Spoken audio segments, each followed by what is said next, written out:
오늘은 22강 두아디라 교회를 강의하겠습니다.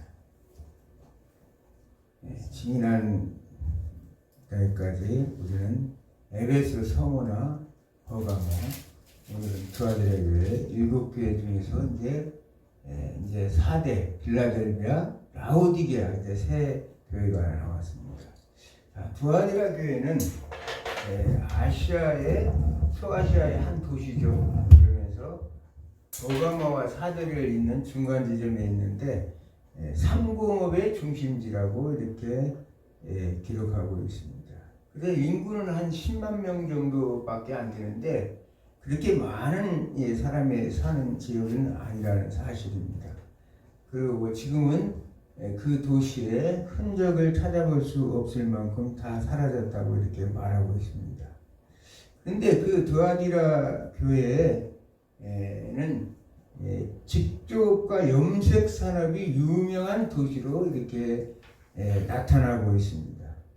그러므로 인해서 우리는 이 성경에 나와 있는 두아디라의 출신 루디아를 우리가 생각해 볼 수가 있는 거죠. 두아디라 출신 루디아는 사도행전 16장에 나오는데 바울이 2차 전도 여행 당시에 아시아를 전도 여행을 가려고 했지만 성령께서 길을 막으셔서 결국은 마게도냐에 드로아에까지 갔는데 마게도냐에서 우리를 건너와서 도와주시라, 이런 그 꿈속에서 나타나서 성령의 인도함을 따라 이제 건너가서 소위 루디아를 만나서 그곳에서 빌립보 교회를 세우고 유럽에 이제 진출하는 교두보를 마련했던 걸 봅니다. 우리 인간이 아무리 그 잠언서 16장 9절의 말씀처럼 사람이 마음으로 어떤 것을 자기 길을 계획할지라도 그 걸음을 인도하는 분은 여호와 하나님이시라, 이렇게 말씀하시는 것처럼 사도 바울은 어떻게든 아시아에 가서 하나님의 복음을 전하고자 하였지만 성령께서 하나님의 뜻은 다른 데 있었다는 거예요. 하나님의 뜻은 앞으로 있을 저 유럽 대륙을 향해서 앞으로 이제 로마가 이제 결국은 세계의 기독교가 국교가 되면서 세계의 종교로 이제 벗어나면서 이제 그 하나님의 복음이 아메리칸 대륙까지 건너가서 우리 대한민국까지 오는 그런 하나님의 원대한 계획이 이 사도행전 이 16장에 나타났다는 사실이에요. 그렇기 때문에 하나님의 생각과 우리의 생각은 항상 다르죠. 하나님의 이사야 55장 8절에서 9절처럼 하나님의 생각과 우리 생각은 다르기 때문에 우리가 생각할 때, 사도 바울이 생각할 때는 그곳으로 가면 좋겠다 이렇게 생각했지만 하나님의 입장은 달랐다는 사실이에요. 그러므로 인해서 이곳에 이제 복음의 꽃이 피어서 이렇게 했다는 것을 봅니다. 그러면 염색 산업은 그곳에 이제 주 산업이었는데 그러다 보니까 조그만 소상공인들이, 작은 도시니까 소상공인들이 있을 수밖에 없고 거기에 동업조합이 발달될 수밖에 없고 그 조합을 통해서 친목이라는 명목 아래 우상 숭배와 음행이 성행하는 그런 도시로 바뀌게 되었다는 사실이에요. 그러면서 그들이 이방신을 섬기는 가운데서도 그 중에서도 태양신 아폴로를 이제 가장 열심히 섬겼다고 이렇게 말하고 있습니다. 그러면서 루디아라는 이름은 어휘는 희생제물이라는 뜻입니다. 희생제물. 자, 계시록 2장 18절을 한번 읽겠습니다. 계시록 2장 18절. 두아디라 교회 사자에게 편지하라. 그 눈이 불꽃 같고 그 발에 빛난 주석과 같은 하나님의 아들이 이르시되. 아멘. 자, 우리가 이 예수 그리스도는 누구신가? 항상 이 서신에 나오는 이 머리에 제일 먼저 예수 그리스도 자신이 누구인가? 이렇게 여기서는 하나님의 아들이라는 이름으로 딱 이렇게 자신을 7개 중에서 유일하게 하나님의 아들이라고 말씀하시는 구절은 여기밖에 없습니다. 자, 에베소 교회는 7별과 7 금촛대 사이를 다니시는 분으로 이렇게 말씀하시죠. 서문학 교회는 어떤 교회입니까? 전에도 있었고, 처음이요, 나중이요. 죽었다가 살아나시니. 그러니까 서문학 교회의 특색은 결국은 우리가 알다시피 많은 순교자들이 나오는 그것을 이 주님이 생각하시면서 자기 자신의 모습을 드러내는 걸 봅니다. 그러면서 버가모 교회는 우리가 알다시피 좌우의 달성금을 가집니다. 왜냐하면 신앙생활에서 세상과 타협하고 이러고 하기 때문에 구원의 날과 심판의 날로 세워진 검으로 나타나는데, 여기서는 어떻게 나타나느냐? 그 눈이 불꽃 같고 그 발이 빛난 주석과 같다, 이렇게 말씀해요. 눈이 불꽃 같다. 우리가 1장 14절에 우리가 이미 공부했죠. 그 눈은 불꽃 같고, 또 15절에는 그 발은 풀무에 단련된 주석 같고, 이렇게 이제 전체적인 요한계시록의 교회들을 아울러서 보편적으로 예수님 자신을 말씀하셨는데, 개별적으로 예수님께서는 어디에 초점을 뒀냐? 그때 말씀하실 때 이 두아디라 교회에다 초점을 맞춰서 예수님께서 말씀하셨다는 사실을 우리가 알 수 있죠. 왜냐하면 철공업에 종사하는 자들은 철을 재련하는 과정 속에서 정말 이글거리는 불꽃 같은 위험을 너무나 잘 알고 있기 때문에, 두아디라 지역에 사는 사람이라면 불꽃의 위험을 잘 알 수밖에 없다는 사실이에요. 그러므로 인해서 예수님께서는 눈은 불꽃 같다. 그래서 이 두아디라 지역의 배경을 설명하면서 그들이 잘 알아들을 수 있는 말씀으로 얘기하시는데, 눈이 불꽃 같다는 것은 너무나 잘 알다시피 눈이라는 것은 예수님의 그 예리함과 통찰력과 그 모든 것들을 가지고 있다고 그랬죠. 예수님께서 불꽃 같은 눈동자로 세상을 바라보고 우리의 관절과 골수까지 쪼갤 수 있는 그런 예리한 눈으로 이 모든 것들을 바라보고 관찰하고 있다는 사실을 알 수가 있어요.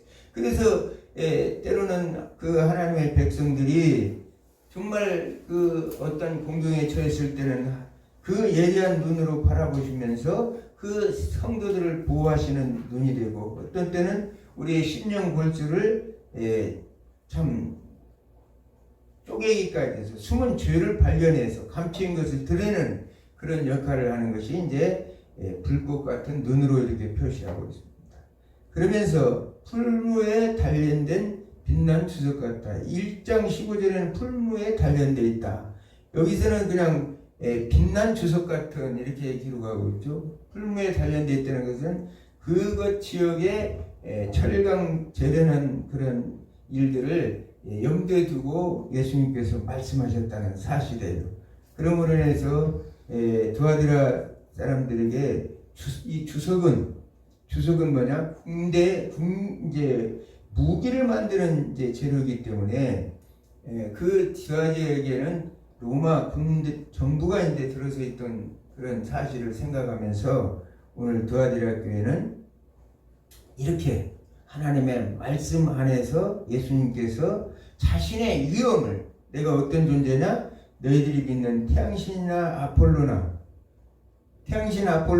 로마 황제보다도 더 초월한 바로 하나님이라는 사실을 그들에게 분명하게 인식해 주시고 명확하게 그들에게 깨우쳐 주시기 위해서 빛나는 눈동자와 불꽃 같은 눈동자와 빛나는 주석 같은 발로 예수님께서 표현하고 있다는 사실입니다.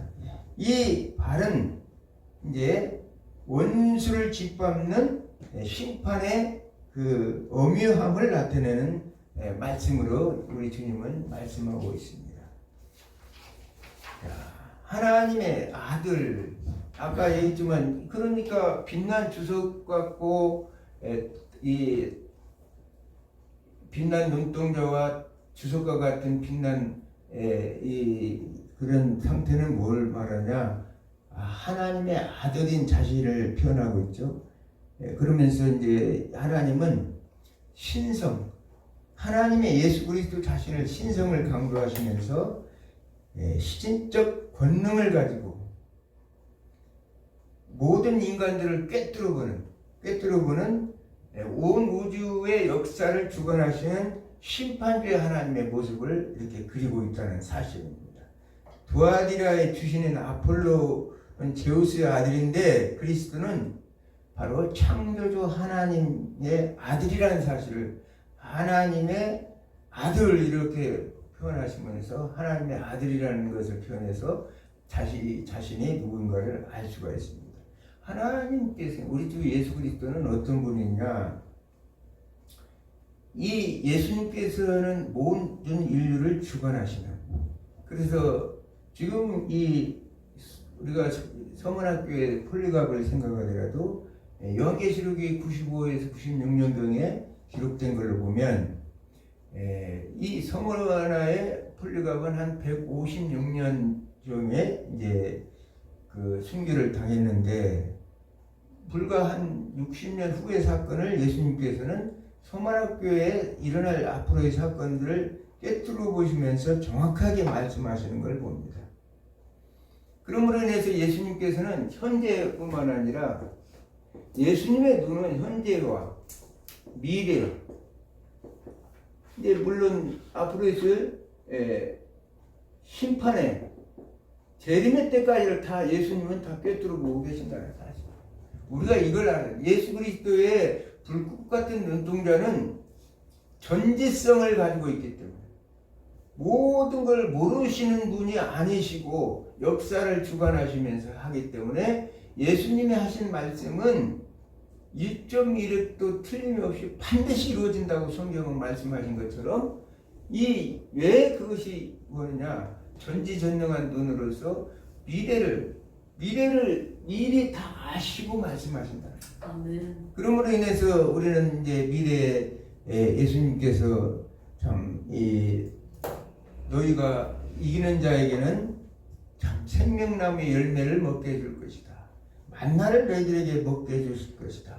뭐 여러 가지 예수님께서 이기는 자에 대해서 얘기하죠. 신도를 너희에게 줄 것이다. 이렇게 말씀하시는데 이게 우리에게 희망을 주는 것은 지금 이 땅에 사는 모든 것들이 중요한 것이 아니라 너희들에게는 나는 다 보인다는 거예요. 너희들이 앞으로 이제 새하늘 새 땅에 와서 나와 같이 식탁 교제를 하면서 만나를 가지고 이제 떡도 만들어 먹고 생명나무 열매를 먹으면서 그곳에서 이제 먼저 승천한 먼저 이제 간 모세나 엘리야도 만날 것이고 저는 이제 그런 생각이 들더라고요. 야, 모세 선생을 만나면 아니 그 바람 광야에 38년 동안 그건 뭘 해서 먹고 살았습니까? 이렇게 이제 물어보고 싶어요. 왜냐하면 성경의 기록은 고라 일당의 그 반역 사건만 기록을 돼 있고 그 나머지 이런 이 삶에 대해서는 잘 자세히 기록하지 않았기 때문에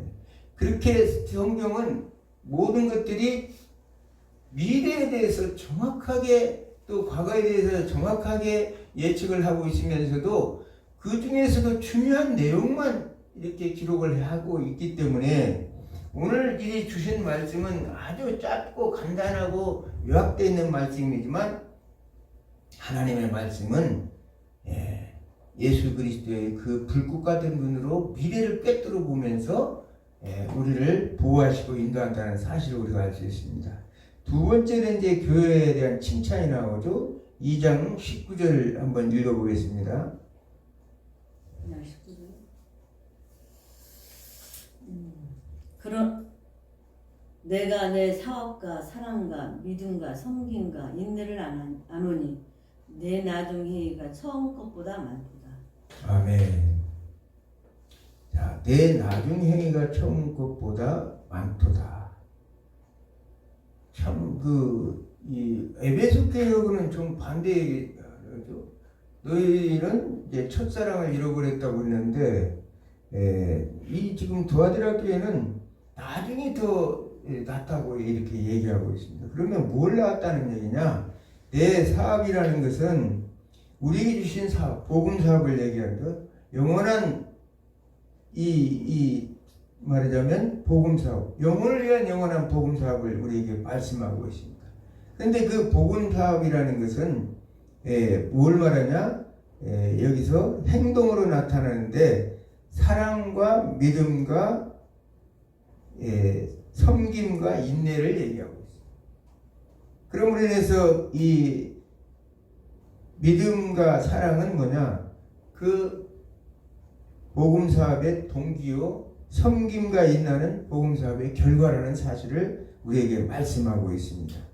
그러므로 인해서 사업이라는 뜻은 바로 헬라어는 에르곤이라는 것인데 일, 행위를 얘기해요. 그래서 복음 사업은 그냥 믿음으로 이렇게 의롭다 칭함을 받고 있지만 반드시 믿음의 결과인 행위가 따른다는 거예요. 일이 따르는 거예요. 일이 뭐예요? 여기에 사랑과 믿음과 섬김과 인내의 그런 믿음을 이렇게 얘기하죠. 믿음이라는 것은 피스티스라고 그러죠. 헬라어로는 하나님을 섬기면 디아코니아로서 봉사하고 직무를 담당하는 그런 걸 얘기합니다. 인내라는 건 지난번에도 얘기했죠. 히포모네라는 헬라어 단어인데 우리가 그리스도를 바라보면서 모든 일에 참고 견디며 열매를 맺는 것이 인내라는 거예요.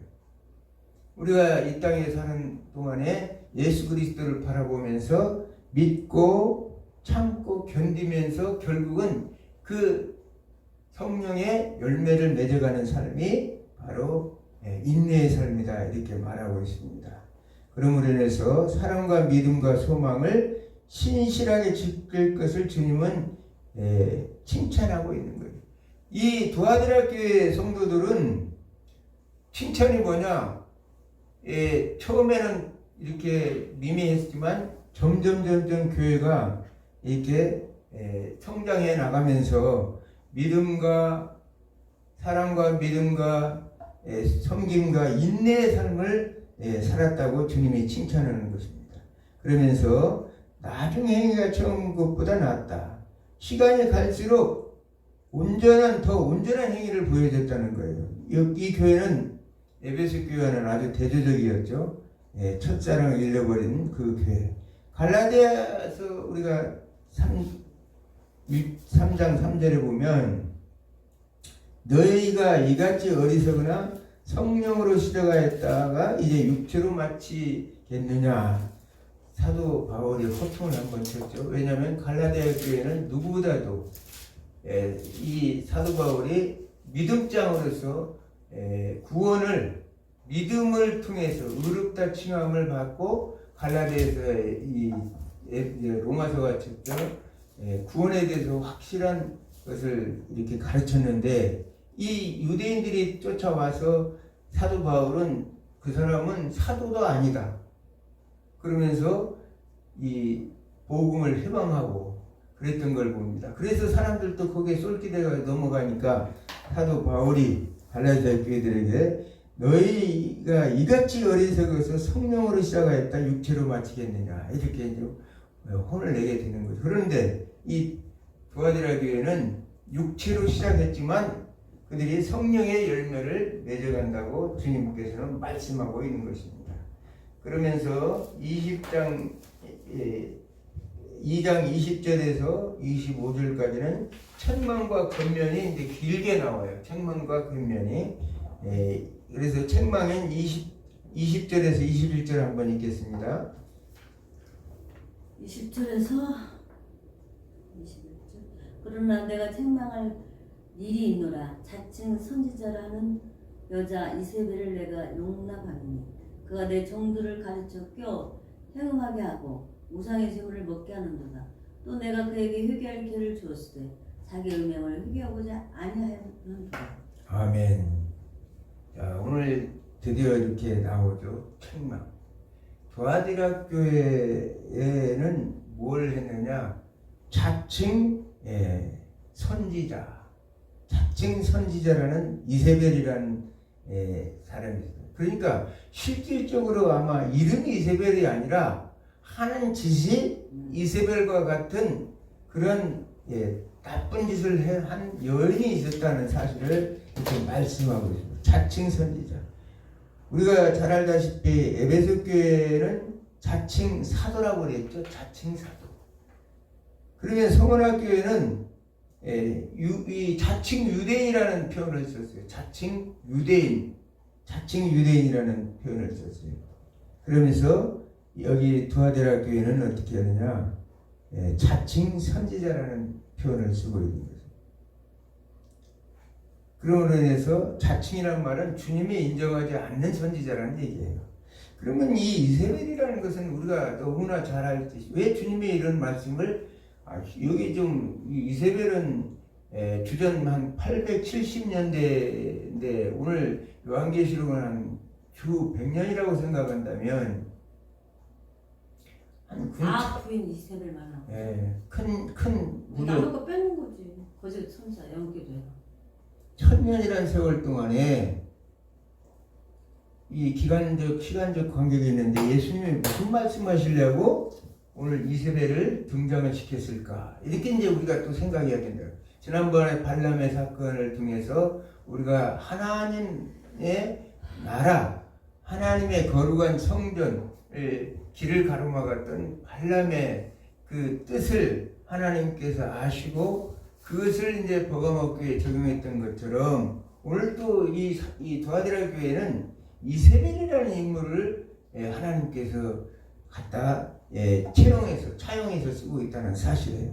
그러면 예수님께서 그 목적이 이세벨이라는 사람을 우리가 잠시 보면 이세벨은 정말 구약에서 악녀로 소문이 난 사람이죠. 북왕국 이스라엘 아왕의 아내로서 그 시돈 땅에 있던 엣발의 딸로서 그 왕의 이름도 또 엣발이에요. 또 시돈은 이름이 엣발의 왕으로 딸로 이렇게 나오죠. 구약에 정말 악녀 중에 대표적인 사람이 이세벨이었다는 거예요. 그 이세벨은 무슨 짓을 했느냐? 바알을 신을 이스라엘 끌어들여서 바알 종교를 장려했으며 우상 숭배와 종교 제의와 관련된 음행으로 이제 온 나라를 혼란에 빠뜨린 사람이에요. 그래서 하나님께서 이세벨 지금 어떤 족속이냐? 바로 이 이세벨을 통해서 이제 워낙 이 구약의 내용이 길기 때문에 간략하게 이렇게 말씀드리자면 이 이세벨을 통하여 이제 북왕국 이스라엘은 물론 여로보암 왕 때부터 이제 그 베델과 단에다 우상을 세워서 그들이 음란하게 섬겼지만 그 이후에 이 제일 꽃이 핀 때가 언제냐? 아방 때 바로 이세벨을 위해서 이방 종교인 바알의 신을 들여다보므로 북왕국은 완전히 이제 패망의 길로 이미 길이 다 보이는 거죠. 그러면서 이제 가장 충격적인 사건이 있어요. 그것은 뭐냐? 그의 딸 아달랴가 남유다의 나중에 여왕이 되었다는 사실이에요. 기가 막힌 일이에요. 다윗 왕조로 쭉 이어지는데 아달랴. 그 이세벨의 딸 아방의 딸 아달랴가 와서 여왕이 됐어요. 그러면 어떻게 여왕이 되었다는 말은 무슨 말이에요? 우리가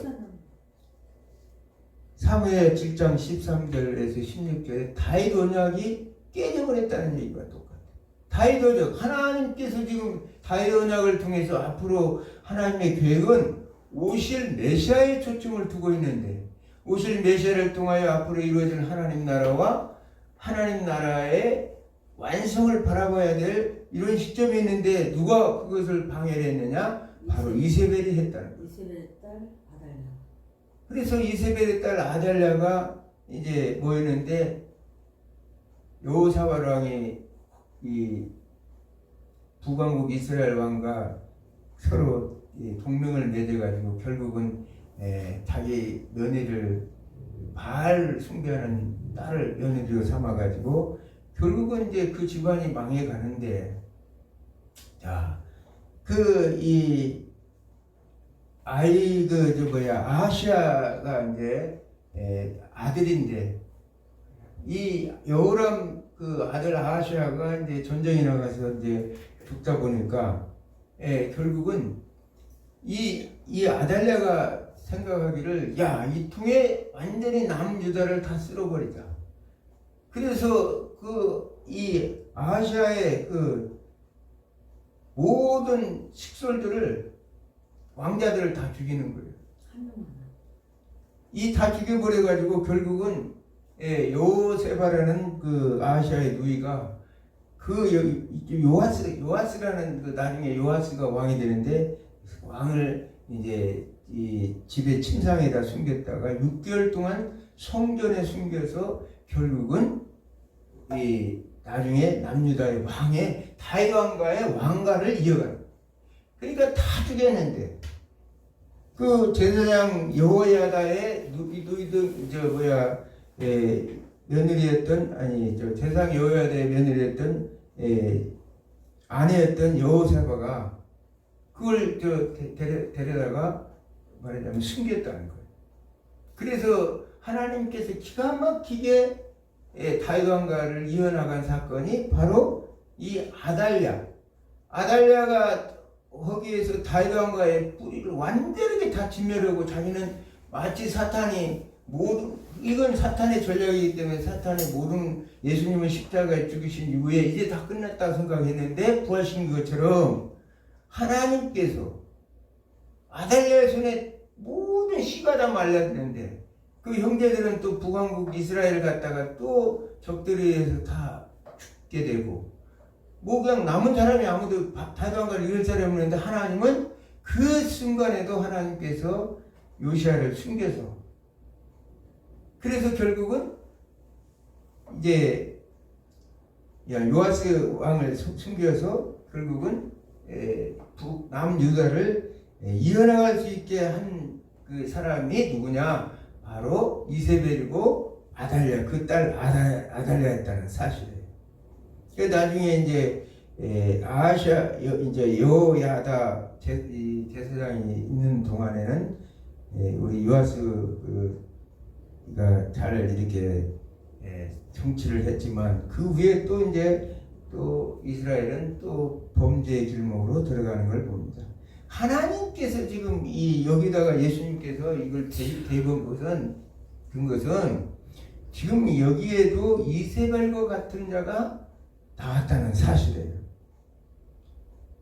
그 이세벨은 어떤 자냐? 바로 다윗 언약을 통해 오실 메시아를 준비하는 하나님 나라의 계획에 정면으로 도전한 자였기 때문에 예수님께서 그 이세벨을 예를 들어서 지금 두아디라 교회를 책망하고 있는 거예요.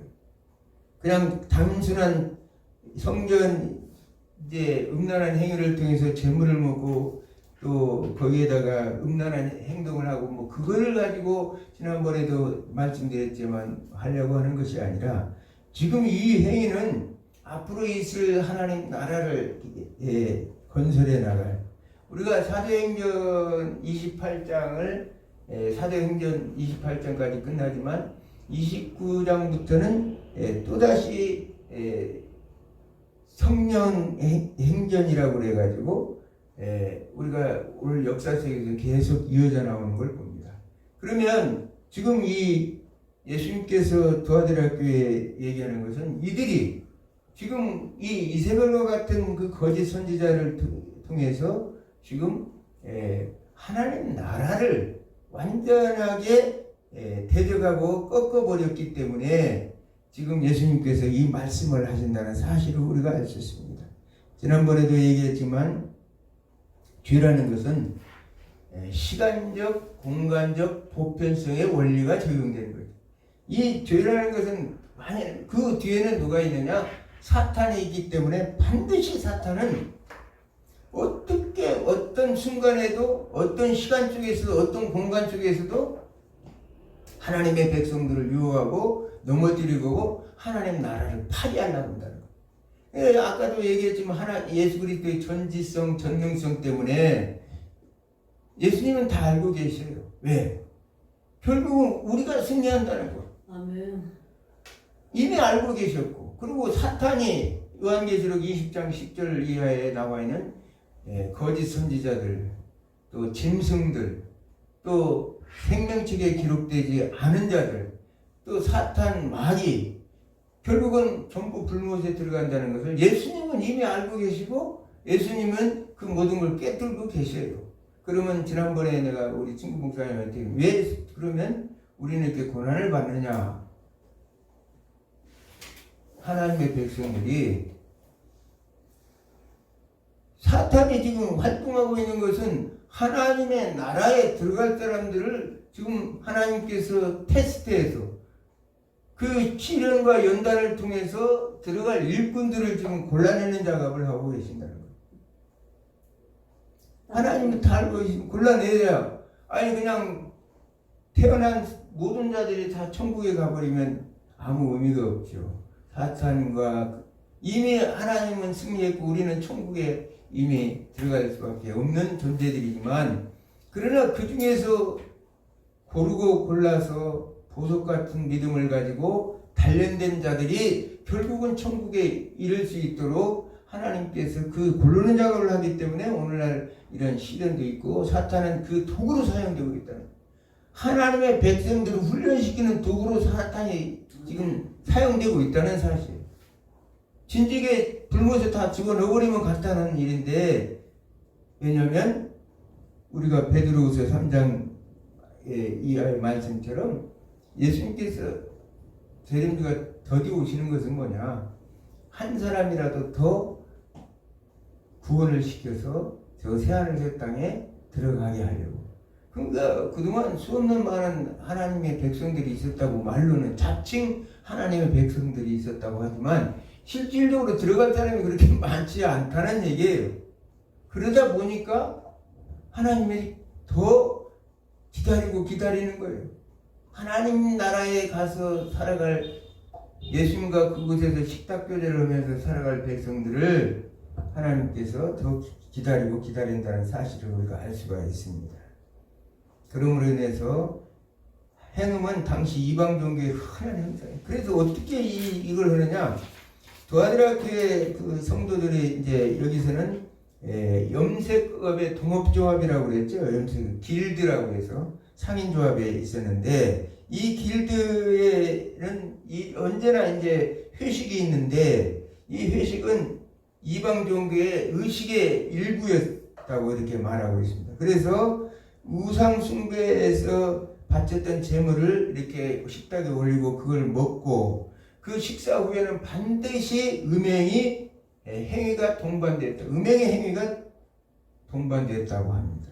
그러므로 인해서 만약에 이런 일에 우리가 그 참여하지 않고 버텼다가는 조합원으로서 이제 불이익을 받고, 또 거기에서 퇴출되면은 삶이 어려워지니까, 서문학교에도 우리가 그 예를 들어봤죠.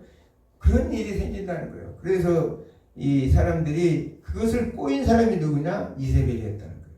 이세벨과 같은 자칭 이세벨이 아니라 자칭 이세벨과 같은 선지자다. 자기가 이제 거짓 선지자죠.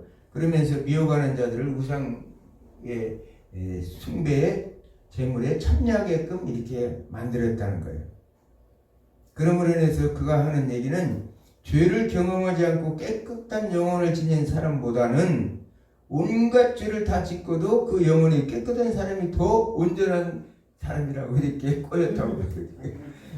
우리가 야, 사람들 그러죠. 죄 지어봐. 실컷하고 우리가 회개하면 돼. 오늘 요즘 나 이 대목을 보면서 드라마나 영화 작가들이 늘 하는 얘기, 체험을 아주 중요해.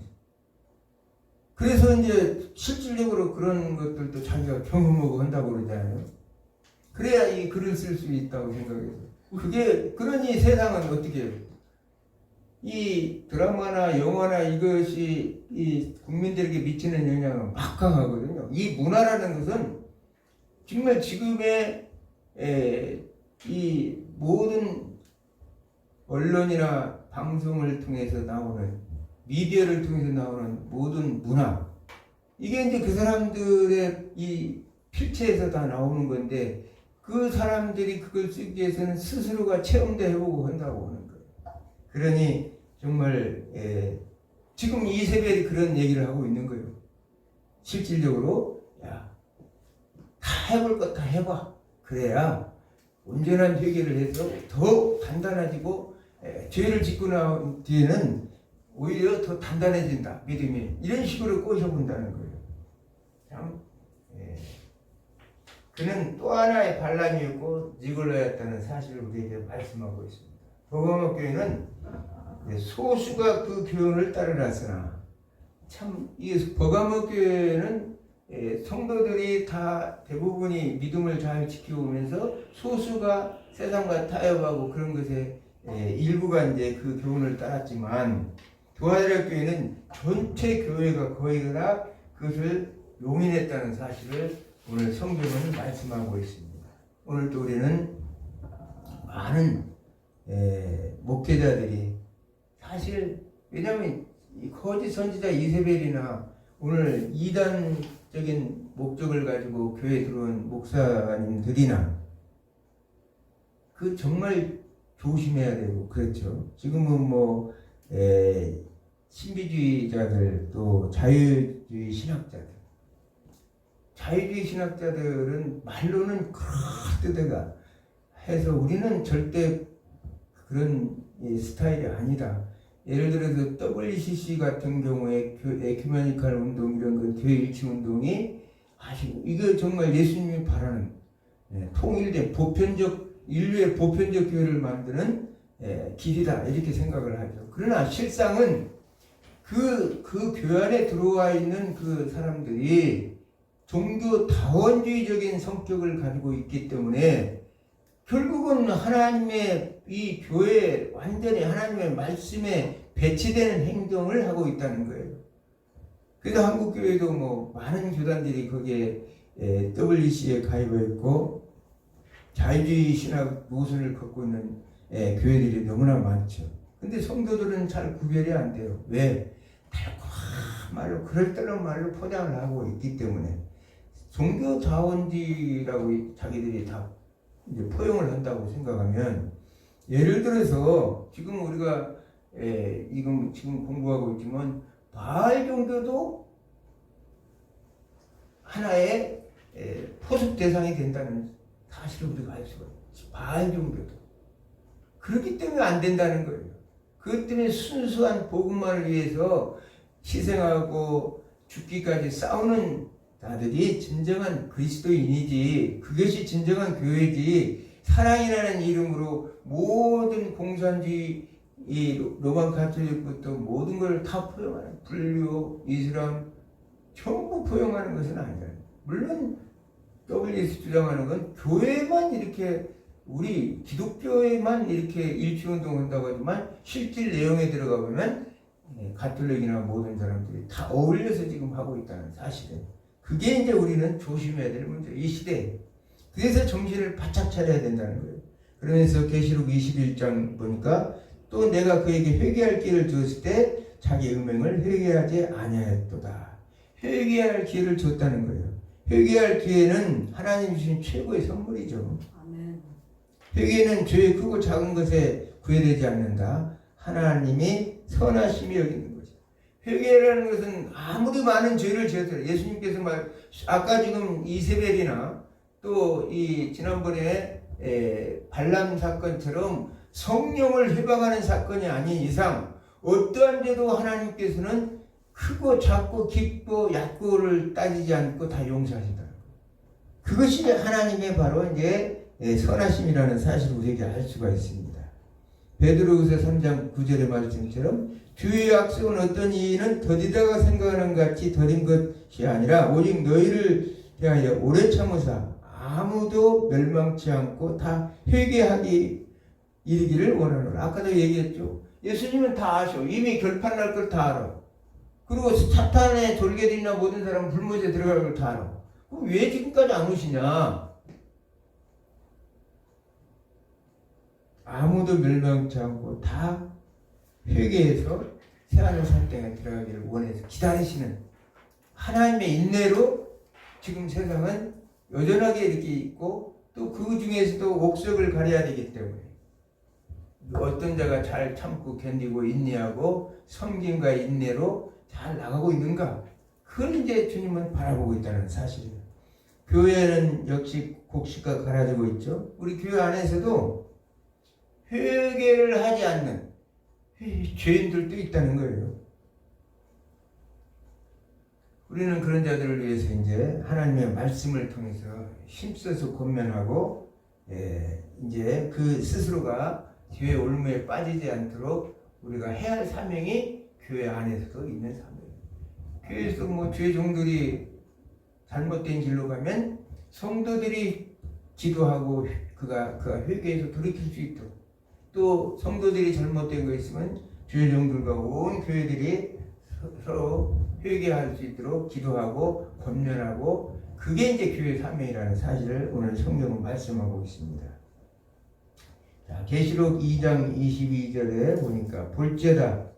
자, 볼지어다 내가 그를 침상에 던질 터이요 또 그와 더불어 가늠하는 자를 또 만일 그의 행위를 회개하지 아니하면 큰 한량 가운데서 던지고, 또 내가 사망으로 그의 자녀를 죽이리니 모든 교회가 나는 사람의 뜻과 마음을 살피는 자인 줄 알지라. 내가 너의 각 사람의 행위대로 갚아주리라.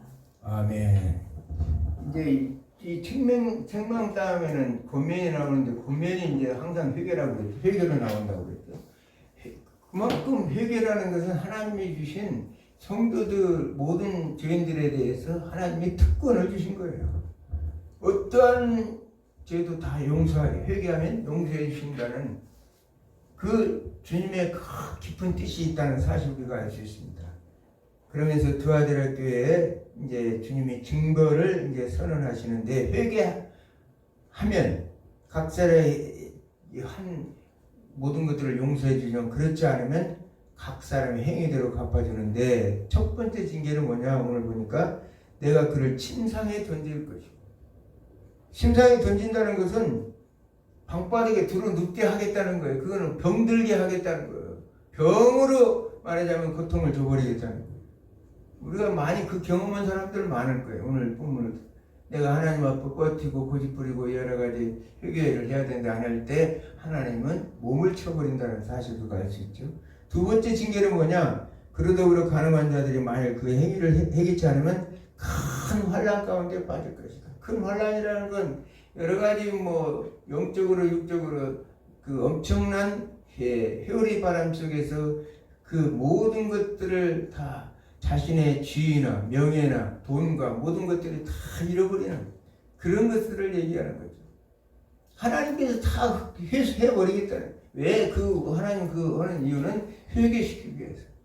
그래도 이제 말 안 들어. 마침 이걸 보니까 생각나는 게 뭐 생각나느냐면, 바로 인간들은 너무나 강팍하거든. 웬만해가지고는 말을 안 들어요.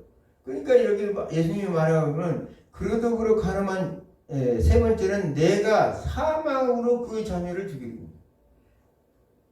예수님이 출애굽 당시에 이스라엘 백성들이 그렇게 9가지 재앙을 했지만 그렇게 고집부리고 바로가 말을 안 들으니까 10가지 재앙은 그 애굽에 있는 모든 동물과 사람 할 것 없이 장자들을 전부 죽이는 그런 사건을 통해서 그가 돌이켰던 걸 봅니다.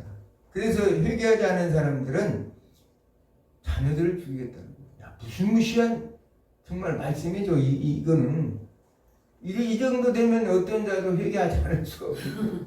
이 정도 되면 바로 나라를 죽이듯이. 이 자체가 주님이 참 잔인하신 분이다 이렇게 생각할지 모르지만, 죄 짓고 지옥에 들어가는 것보다는 회개하고 저 새하늘 새 땅 영원한 나라에 가는 것이 100번 낫다는 거예요. 한쪽 눈이 이렇게 실족되면 그 눈을 빼버리고, 한쪽 손이 범죄하면 그 손을 잘라버리라고 예수님께서 말씀하신 것처럼 그것이 100번 낫다는 거예요. 그러나 자녀들까지 징계받을 정도까지 가서는 결코 안 된다는 사실을 알 수 있습니다. 그러면서 23절에 보니까 모든 교회가 나는 사람의 뜻과 마음을 살피는 자인 줄을 알리라. 아까도 얘기했지만 예수님은 인간의 내면까지도 불꽃 같은 눈동자로 통찰하시는 분이십니다. 죄는 마음의 은밀한 곳에서 시작됩니다. 주께서는 인간의 그 은밀한 마음과 뜻을 살피시고 판단하시고 증벌하신다는 말씀입니다. 주 앞에는 비밀 같은 게 있을 수가 없어요. 왜냐하면 주님의 그 예리한 눈으로 우리의 모든 관절 골수까지라도 주님이 통찰하시기 때문에 우리가 하나님 앞에서 늘 그래서 경건하고 거룩하게 살아야 돼요. 코람 데오라고 그러죠. 하나님 앞에서 우리는 늘 하나님 앞에 내가 하나하나 행동 하나하나가 하나님 앞에 서 있는 그런 마음으로 살면은 결코 하나님의 책망을 받을 일은 없다는 사실을 우리는 하나님의 심판을 두려워야 합니다. 모든 죄는 철저하게 회개하고 깨끗이 청산해야 한다는 사실입니다. 그렇지 않으면 주께서 오늘날도 공의로운 징계의 채찍을 드실 것이라고 성경은 말합니다.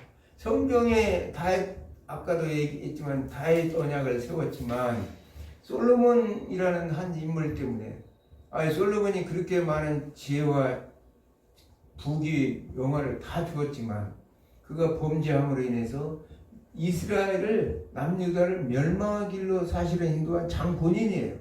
우리는 솔로몬의 부귀와 영화만 보고 지혜만 보지만 성경에서 가르치고자 하는 내용은 뭐냐? 봐라, 솔로몬 같은 부귀 영화와 지혜를 가진 사람도 그가 마귀 사탄이 그 안에 들어가니까 결국은 한 나라 그 후손들까지라도 다 멸망할 수밖에 없었다. 그러나 하나님은 신실하신, 아까 피스티스라는 이 신실함, 그는 뭐냐? 하나님은 변함이 없는 분이기 때문에 그 언약을 이용해서 결국은 예수 그리스도를 이 땅에 반드시 보내고 마셨고 우리를 구속하셨고 이제 앞으로 재림지로 또 오실 그 모든 것을 우리에게 말씀하고 있다는 사실입니다. 그러므로 인해서 항상 우리는 징계의 채찍을 맞지 않도록 우리는 노력을 해야 됩니다. 자, 24절 한번 읽겠습니다. 권면 24절. 24절? 네. 도와주랴 남아있어 이 교훈을 받지 아니하고 소위 사탄의 깊은 것을 알지 못하는 너에게 말하노니 다른 집으로 너희에게 줄 것이 없노라. 아멘. 이게 잘 안 보여. 자, 두아디라에 남아있어 이 교훈을 받지 아니하고 소위 사단의 깊은 것을 알고는 너에게 말하노니. 이 중에서도 다수가 지금 이렇게 따르는데 그 중에 이제 에베소 버가모고 좀 다르죠. 이 다수가 이렇게 따랐는데 이 소수가 그것을 따르지 않은 사람. 이제 발람의 교훈은 뭐야? 행음과 그 우상숭배인데 여기 지금 이세벨의 이 교훈이 뭐냐? 행음과 우상숭배를 그렇게 따르지 않은 자들이 있었다는 얘기예요. 그러면서 아니하고 소위 사단의 깊은 것을 알지 못하는 너에게 말한다. 사단의 깊은 것이라는 것은 우리는 아까도 얘기했지만 사탄이라는 존재는 어떤 존재예요? 우리의 뼛속 깊이 우리를 유혹해서 넘어뜨리려고 하는 악한 모든 일들을 얘기하는 거죠. 그래서 이제 그런 것에 너희들은 알지 못한다는 거예요. 그런 짓을. 그러므로 인해서 다른 짐으로 너를 지을 것이 없노라. 다른 짐. 우리가 잘 알죠. 마태복음 11장 28절에 수고하고 무거운 짐진 자들아 다 내게로 오라. 나는 마음이 온유하고 겸손하니 나의 멍에를 지고 내가 내게 배우라. 그러면 너희 마음이 쉼을 얻으리니 이는 내 멍에는 쉽고 내 짐은 가벼우니라. 이 말은 무슨 말이냐면 우리의 죄짐을 예수 그리스도께서 져주시니까 예수 그리스도께서 우리의 무거운 짐을 나눠서 져주시기 때문에 너희들은 예수 그리스도의 모든 그 고난과 근심과 염려의 모든 것을 나한테 맡기면 너희 짐이 가벼워질 것이라고 예수님이 말씀하시는 거예요. 그 사람들에게는 지금 두아디라의 우상숭배에 참여하는 자들에게 예수님께서 이렇게 말씀하시는 거예요. 그러면서 25절에 보니까 다만 너에게 있는 것을 내가 올 때까지 굳게 잡으라. 이 모든 것을 이 두아디라의 모든 사람들에게 예수님께서 오실 때까지 그 모든 것들을 굳게 잡으라는 거예요. 사랑과 믿음과 섬김과 인내로 이세벨의 교훈을 따르지 말라는 얘기입니다. 오늘 한국교회도 세계교회 안에서 사탄의 은밀한 활동이 많이 지금 하고 있어요. 우리도 모르는 사이에 그들과 연합하고 타협하고 결탁하고 있다는 거예요. 세상 통제, 세상 문화. 그래서 우리는 그냥 뭣도 모르고 거기에 따라가요. 내가 잘하고 있는지 모르는 걸지 몰라. 내가 지난번 강사님 얘기했죠. 이거 세상 문화예요. 세상의 사조예요. 아니 죄되고 잘못된 거 아는데 세상 문화니까 그냥 적당히 넘어가고 타협하자는 얘기예요. 지금 오늘 성경에서 말씀하고 있는 버가모나 이 두아디라의 문제는 뭐냐? 타협했다는 거예요. 세상과 연합했다는 거예요. 손을 잡았다는 거예요. 잘못된 것을 알면서도 용납을 했다는 거예요. 단호하게 잘라야 되는데 그래야지 못했다는 거예요.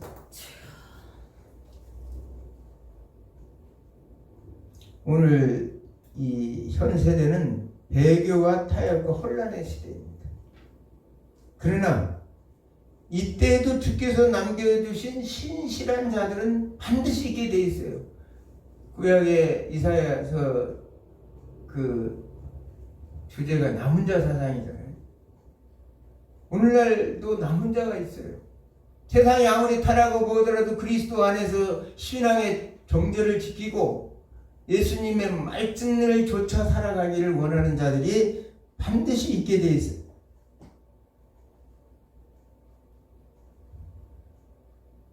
우리는 신앙을 잘 지켜서 두아디라 교인들 같이 먹고 사는 문제 때문에, 경제 문제 때문에 그들과 손을 잡고 타협하지 않기를 주님으로 축원합니다. 자, 2장 26절에서 28절을 읽겠습니다. 이제 이기는 자에 대한 상급이 이제 나오죠. 이기는 자와 끝까지 내 일을 지키는 그에게 만국을 다스리는 권세를 주리니 그가 철장을 가지고 그것을 다스려 질그릇 깨트리는 것 같이 하리라. 나는 내 아버지께 받은 것이 그러하니라. 내가 또 그에게 새벽별을 주리라. 귀 있는 자는 성령의 교회들에게 하시는 말씀을 들을지어다. 아멘. 자, 이기는 자와 끝까지 내 일을 지키는 자는 어떻게 해요? 만국을 다스리는 권세를 주십니다. 근데 그 만국을 다스리는데 철장을 가지고 다스리는 자. 여기 질그릇이라는 것은 우리가 성경에서 인간은 이제 흙으로 만들어져 있기 때문에 질그릇은 우리의 연약한 육체를 얘기하는 거예요. 그래서 하나님께서 우리에게 만국을 다스릴 그 모든 것들을 우리에게 권한을 주시겠다는 거예요. 성경은 여러 번 얘기하죠. 예수님께서 마태복음 19장 28절을 보니까 예수께서 이르시되 내가 진실로 너희에게 이르노니 세상이 새롭게 되어 인자가 자기 영광의 보좌에 앉을 때 나를 쫓는 너희 열두 보좌에 앉아 이스라엘 12지파를 심판하리라. 너희도 12 지금 지파를 심판할 것이다. 그 제자들에게 얘기하죠. 만국을 다스리는다는 것은 메시아의 통치를 얘기하는 거예요. 성도가 이 권세에 참여한다는 것을 성경은 우리에게 말씀하고 있는 거죠.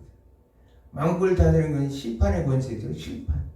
메시아의 통치의 권세를 가지고 우리가 마지막 날에는 예수님처럼 이미 우리도 이제 예수 그리스도를 믿고 나가는 사람은 세상을 심판을 하는 권세를 이미 가지고 있어요. 그러면서도 마지막 예수 그리스도가 재림할 때 우리는 주님과 함께 세상을 심판할 권세를 우리에게 주신다고 말씀하고 있습니다.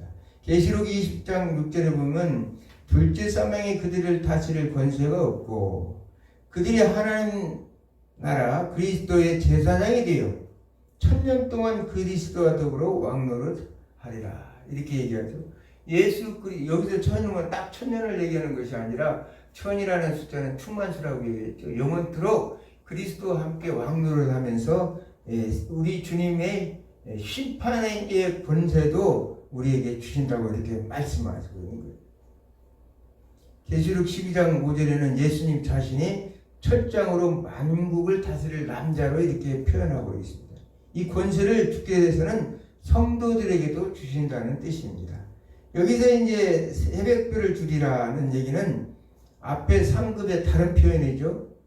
새벽별은 예수 그리스도를 가리키고 있어요. 계시록 22장 16절에 보면 나는 다윗의 뿌리요 자손이니 곧 영원한 새벽별이라. 그러니까 예수 그리스도가 새벽별이라는 뜻이에요. 그래서 이 새벽별을 주리라 얘기는 주님과 우리와 함께 동행하신다는 얘기예요. 그 얘기는 새하늘 새 땅에 가서 아까도 얘기했지만 모세도 보고 엘리야도 보고 또 먼저 가신 우리 성도들과 함께 만나서 주님과 함께 그렇게 동행하면서 식탁교제하면서 만나가지고 떡도 만들어 먹고 이렇게 하면서 이 하나님이 주시는 약속하셨던 생명나무 열매도 따먹고 그러면서 영생하는 그런 삶을 누리게 하시겠다는 것이 주님의 약속이라는 사실입니다. 우리는 세상을 살아가면서 정말 이 믿음이라는 것은 이렇게 단거리가 아니에요. 장거리지. 그러니까 한번 믿음을 지킨 그 모든 것을 끝까지 잘 참고 견디면서 인내해 나가는 것이 이제 성도가 해야 될 우리의 삶이라는 사실을 우리가 말씀하시죠. 근데 세상을 살다 보니까 쉬운 일은 아니에요. 왜? 세상에 유혹하는 것이 너무나 많고 지금 문화가 그렇잖아요. 지금 문화는 마태복음 6장 24절의 말씀처럼 한 사람이 두 주인을 섬길 수 없나니 하나님과 재물을 겸하여 섬길 수 없느니라. 사실 만몬이 아주 큰 힘을 발휘하죠. 이 세상은 항상 우리가 얘기하지만 만몬이 세상에 어떤 권세보다도 큰 권세를 가지고 있어요. 그렇다고 해서 하나님과 만몬을 우리가 섬길 수는 없죠. 로마서 8장 17절의 말씀처럼 자녀이면 상속자요 곧 하나님의 상속자요 그리스도와 함께한 상속자요. 우리 또한 그리스도와 함께한 아버지 하나님의 상속자라는 거예요. 그에 함께 영광을 받기 위하여 예수님께서 하나님께 영광을 받으셨던 것처럼 우리도 영광을 같이 받기 위해서 고난도 함께 받아야 한다는 거예요. 성도들은 우리가 신앙 안에서 믿음으로 살다 보면 이런 일 저런 일 수없이 많은 환난과 고난이 있어요. 오늘 또 아침부터 이 꼭 강의만 하려면 자꾸 사탄이 이리 방해하고 저리 방해하고 별별 방법으로 마음을 막 이렇게 혼란하게 만들어요. 근데 이제 사탄의 전략을 잘 알기 때문에 그 안 넘어가고 그걸 잘 견디고 인내하고 또 이겨나가는 거죠. 그게 이제 성숙된 성도의 삶인 것입니다. 결과적으로 우리는 악한 자를 결코 용납해서는 안 됩니다. 악에 대해서는 어떠한 철저하게 우리는 그것을 징계하고 멀리해야 되고 악에서 떠나야 돼. 그걸 뭐 사랑이라는 이름, 행복 추구권이라는 이름, 자유라는 이름, 평등이라는 이름 이런 이름으로 그냥 그걸 포용해버리면 결국은 혼합 종교가 돼버리고 하나님을 배신하는. 그래서 자기만 가면 되는데 내 주변의 모든 사람까지 다 끌고 불못으로 가서 사탄과 같이 손잡고 가서 저 불못에서 영원한 불목에서 고통당할 수밖에 없다는 사실을 알 수가 있습니다. 마지막 29절에 보니까 귀 있는 자는 성령이 교회들에게 하신 말씀을 들읍시다. 내가 요한계시록 9강의 성령에 대해서 나와 있으니까 한번 꼭 다시 한번 들어보시길 바랍니다. 성령은 창조에도 참여하셨고 구속에도 참여하시고 예수님의 부활 과정 속에도 성령께서 참여하셨고 그리고 또 우리가 예수를 믿고 구속을 받은 우리가 저 영원한 새하늘 새 땅에 이를 때까지 성화의 과정을 가는 과정 속에 성령께서 우리를 끝까지 도우시는 분이 성령 하나님이라는 거예요. 그렇기 때문에 성령께서 말씀을 통해 우리 주는 말을 귀를 열어서 좀 들어야 돼요. 하나님의 귀한 말씀은 안 듣고 엉뚱한 얘기만 듣고 거기만 쫓아다니면 아무 의미가 없다는 사실을 성경은 우리에게 가르치고 있어요. 귀가 열려있는 성령이 말씀하시는 귀가 열려있는 자는 그런 자가 승리한다고 성경은 말씀하고 그런 자가 저 영원한 나라 하나님 나라 천국까지 이른다는 사실을 성경은 우리에게 가르치고 있습니다. 제발 세상 참나게 마음이 빼앗기고 또 달콤한 말에 유혹에 넘어가지 말고 여러분들이 끝까지 신앙을 지키는 여러분들이 되기를 주님으로 축원합니다. 기도합니다.